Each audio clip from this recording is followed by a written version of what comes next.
Hello, my name is David Erdy, and this is Story Time with Nick. No, I'm not going to talk like that the whole video. That would be horrible.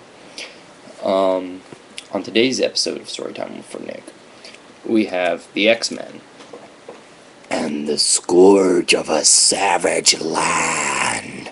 See right down there, Wolverine and is going to save Gambit because Gambit's in trouble.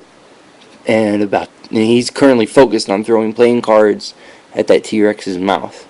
So he doesn't have time to think about saving himself. That's what Wolverine's job is. In this single situation, Wolverine would normally be taking down the T-Rex himself, but Gambit's already got his heart set into it. So right off the bat, really good drama going on here. Really good tension. I like it a lot already. And this Talking Pages electronic storybook talks and creates sounds. Add a touch. As Professor Xavier shows us, you had to touch a button to do it, but it's still pretty easy to operate. The batteries went here, and it's died years ago, so we won't be doing it, but it's still going to be good. And this book belongs to nobody. So, let's get started.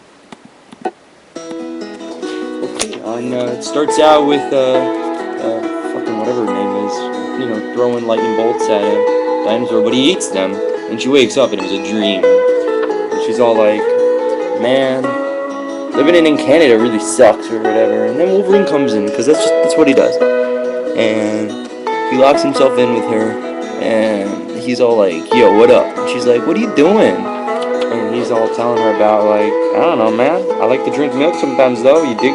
She's like, yeah, but what were you doing outside? She's like, oh, well, you see, I like to touch bears in my spare time.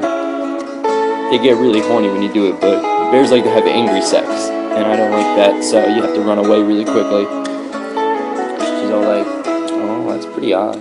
And then later they go to Dinosaur Land, and stuff happens, like they meet this guy, but it's cool because they fall in love together, so it's a happy ending, and they have adventures. Storm gets tied up in a net, and it was just a really fun day in Dinosaur Land. Everybody had a lot of fun, and in the end, Wolverine got to touch a dinosaur, so everybody was happy after all. End of the story.